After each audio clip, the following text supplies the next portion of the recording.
मनामध्ये निर्माण होणारी घुसमट, ज्याला घुटन असं ओळखलं जातं, हे अनेक लोकांना या समस्येला फेस करायला लागत असतं.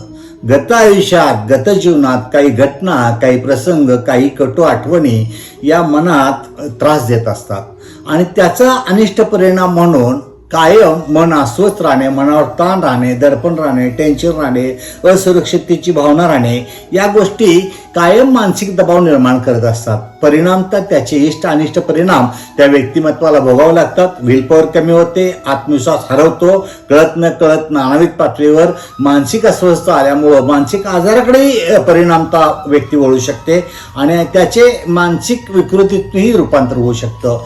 जिथं मनस्वास्थ्यच हरवले तिथं काय असा पार्ट असल्यामुळं अशा मनात निर्माण होणारी जी घुटन आहे, एखादी नस कुणाला सांगता येण्यासारखी जी घटना आहे, प्रसंग आहेत, ती अंतर्मनातून काढून टाकणं संमोहनाच्या सहाय्यानं सहज शक्य आहे.